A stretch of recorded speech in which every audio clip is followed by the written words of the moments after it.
अयादि संधि।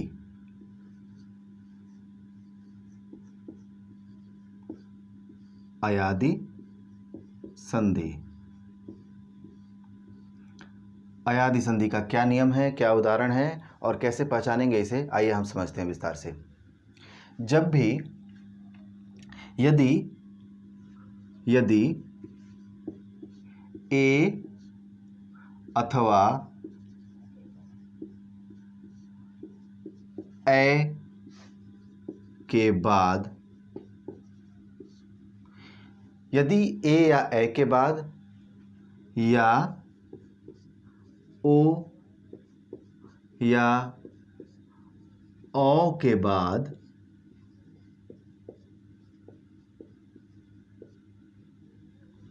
कोई भिन्न स्वर आ जाए, कोई भिन्न स्वर आए तो क्रमशः ए का ए का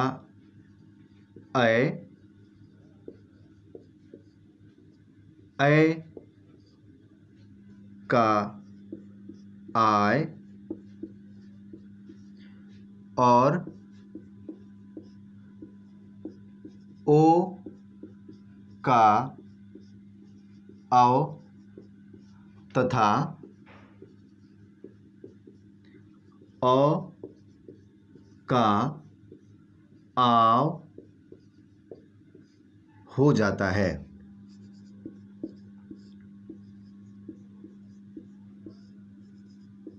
नियम की पुनरावृत्ति करते हैं, फिर से समझते हैं इसको। यदि जब भी ए या ए के बाद या फिर ओ या औ के बाद कोई दूसरा स्वर आ जाए, इनसे भिन्न कोई भी स्वर आता है, तो क्या परिवर्तन होगा? ए का ए हो जाएगा और ए का आय हो जाएगा, ओ का औ हो जाएगा और औ का आव हो जाता है।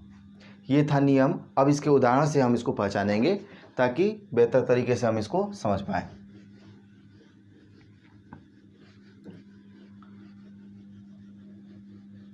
नियम का सत्यापन हम उदाहरणों के माध्यम से करेंगे। जैसे मान लीजिए भो धन अन है, तो यहां पर क्या है? ओ है और इधर है अ। नियम क्या कहता है? ओ का अब हो जाता है, अब।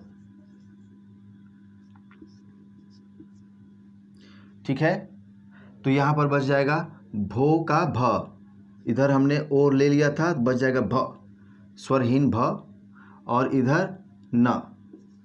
अब इसकी हम संधि करके संयुक्त बनाते हैं, तो ये हो जाएगा भव।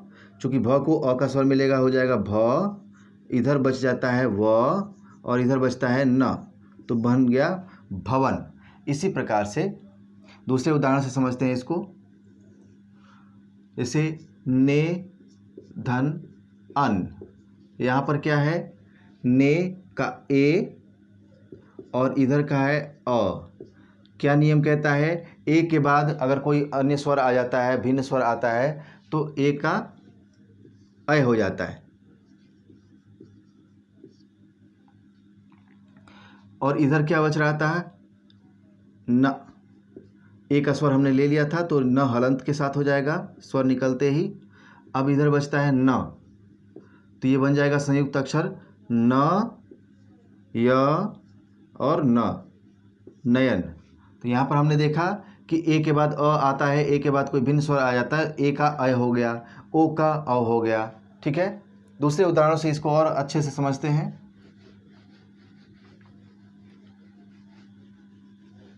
जैसे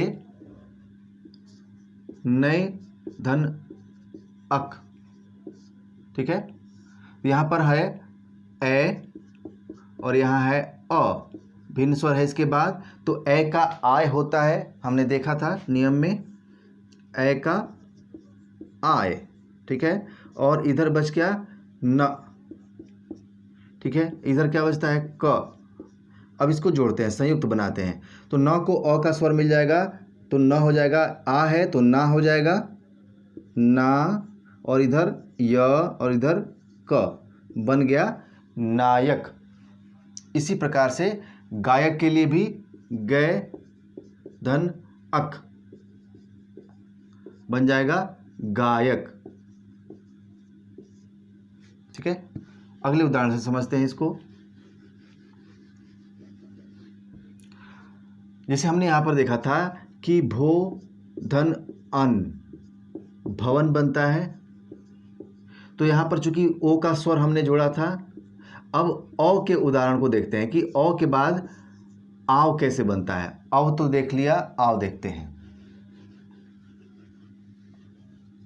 जैसे पौ धन अक, यहां पर औ का स्वर है और यहां पर औ है, तो नियम क्या है कि यदि औ के बाद कोई भिन्न स्वर आता है, कोई भी स्वर आता है, कोई भी स्वर आता है, तो यहां पर क्या हो जाता है, औ का आव हो जाता है। अब इसके पहले हमको क्या बचता है हमारे पास, प, और इधर क, तो बन गया पावक। ठीक है, इस तरह से हम अयादि संधि को पहचानेंगे, जहां पर ए के बाद ए, अय का आय, ओ का औ और औ का आव हो जाता हो। ऐसे शब्दों में अयादि संधि होती है। ये था इसका नियम और ये थे इसके उदाहरण। इससे संबंधित और भी विस्तृत उदाहरणों के अभ्यास के लिए आप ऐप पर उपलब्ध कराए गए नोट्स को पढ़ेंगे। धन्यवाद।